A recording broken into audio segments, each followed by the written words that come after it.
Hello, hello. This is Laura V from Laura V Studios coming on for Being Divine. Today is October 2nd.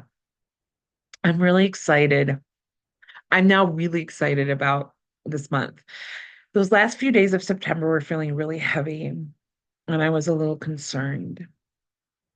Um, but it had become clear that October is about embodiment.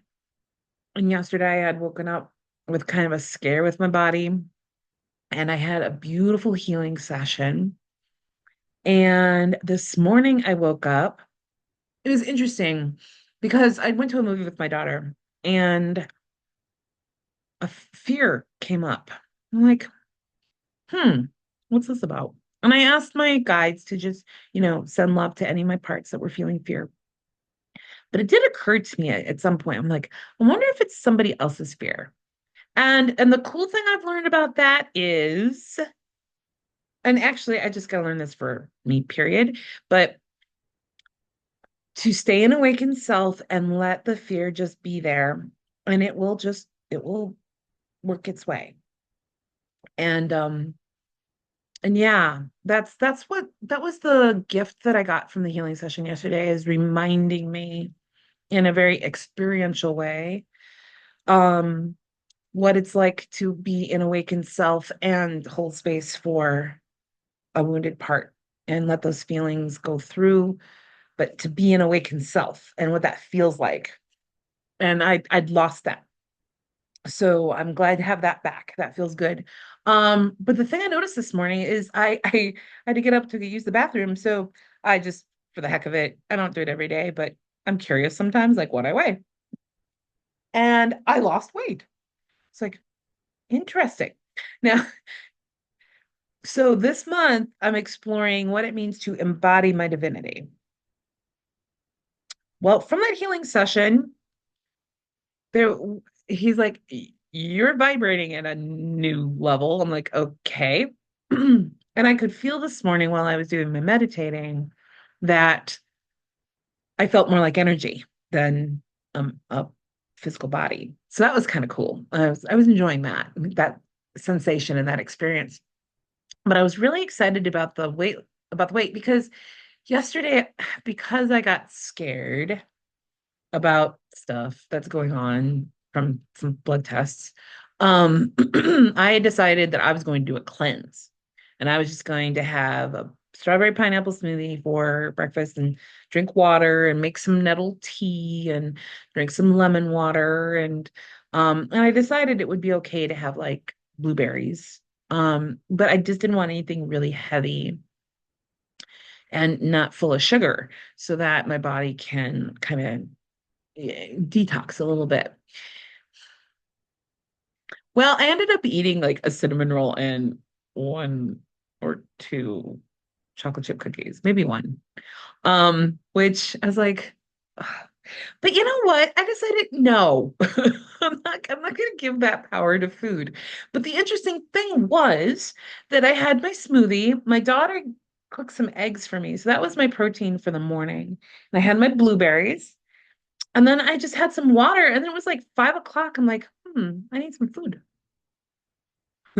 I tend to eat late, like around 10 is my usual breakfast time, in the morning.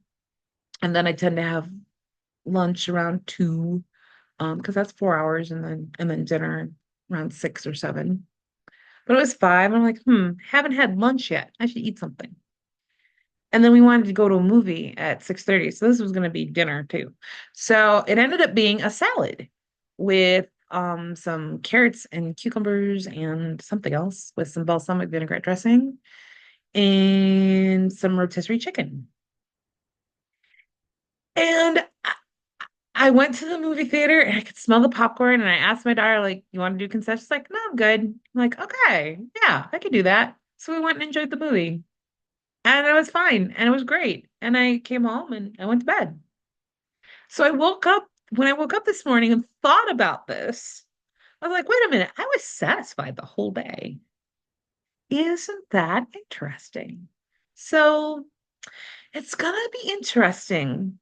Um, what what goes on with my body this month and where I end up at the end of the month. I'm excited about this journey and seeing where it could lead to. So that's fun. But I just love this having a new relationship with food and with my body. And, like when you let your divine essence be in your body. I see I do this a few different ways. I use invocations to embody my higher self. Okay, so let me explain like what my experience is these days. So awakened self, what is that? It's your most awakened state yet. So the higher self, again, this is how I'm perceiving it in experience from what people have shared with me, like the things that resonate with me, that make sense to me. So higher self is the energetic part of you. My friend in Australia, she calls it inner being, which is perfectly good too. Although it's yes, it's inside you, but it's also out around you. But anyway, so it's the non-physical part of you that is focused on this in this body. So it's what's animating this body.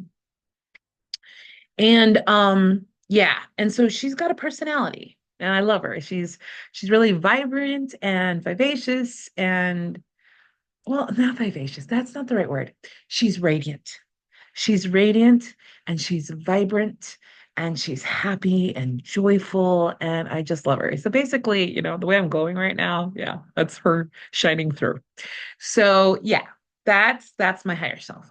And and then there's my soul. And my soul is different. So my soul, some people call it an oversoul, and I think I get what they mean now. It's kind of this,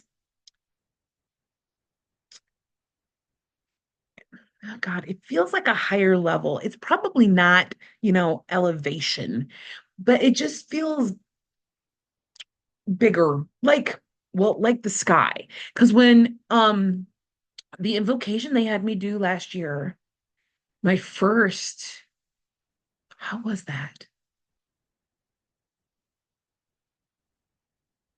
They had me attuned to the frequency of my soul. I think that's how it started.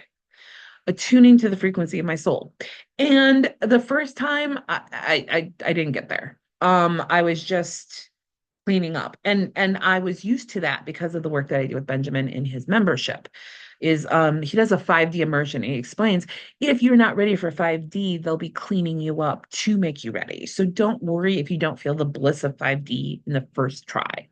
And it took me a couple months to get there. But so that's what it was. So the first day was like that. But that was like either the next day or the day after that I experienced my soul. And it was like being up in the sky where it's just open space.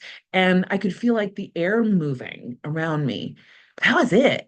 So it's just like pure consciousness. And then more recently, when I tuned in with my soul once, I could feel a oneness with God. Like they're like this. I was like, oh, that's cool. Always hanging out with God. And so um I could just feel that and I could feel that that's me and that's now. And that was really cool.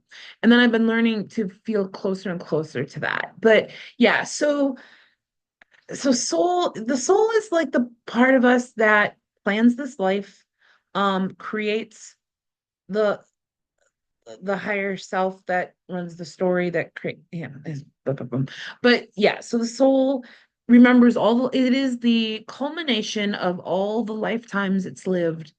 It chooses experiences to expand. That's how my soul explained it to me and how my mom as a soul explained it to me, is we choose these experiences in order to expand as beings of love. So I got to experience myself once as my soul, and it was like this huge well of love, and I got to swim in it. It was very cool. But it was like, okay, that's what this is all about. And so that's how I see the soul. But the interesting thing is, last year in 2023, the Christ came into my body once and said that humanity was headed in the direction of total integration of human and soul or divine self, depending on um, what you identify with. And the crazy thing was in July of this year, 2024, during one of my sessions with my membership group, we do weekly calls. Um, one of the members channeled, she is just really grown and channeled a message that said basically the same thing that it's happening gently and subtly, but we're shifting in perspective, we're shifting in how we perceive things. And the result is going to be total integration of human self and soul self without resistance. Oh my gosh, I thought that was the coolest thing ever. So that I know that's what's happening. I know that's what's going on right now. And it's about what does that look like? You know? And that's what this Being Divine series is about, is what does that look like? So this month I'm really focusing on the embodiment piece, like being in my body and really developing a better relationship with my body, feeling safe in my body, healing the body. Because to me, if I'm embodying my divinity, the divine self is its natural state is health and abundance and prosperity and wealth and creativity and expansion and immortality and all these things. And if that energy is coming into this human experience as this physical body, then my sense is that the result is health is a natural and normal state of being. And yet that's not what we experience so often. We experience aches and pains. It's like, what is that about? And so it's like, it's about, so to me, loosely holding to this goal, but allowing room for something else to manifest. But it's this idea of just a harmonious functioning body, like just no disease, no illness, no discord, just harmony, just everything working together in a beautiful, easy, flowing, natural way, just being happy and being able to do all the things that I want to do without having to worry, no physical limitations, just I can do anything I want to do. Um, just really seeing the body not as this material thing that I have to fix and maintain, but instead an expression of self in a physical way. What does that look like? So that's how I'm thinking of it today. We'll see where I am in a week or two. But yeah, yeah. So that's where I am today and being divine and looking at divine embodiment. And yeah, so I'm just really happy to feel so grounded and more comfortable in my body. Really excited about not being um chained to, you know, eating in a way that is not supporting health. Um, yeah, yeah. So we'll see. Each day I'll get some little new subtle nuance thing to be like, oh, this is what I'm tuning into today. So yeah. So thank you. I'm done. So I'll see you tomorrow. Bye.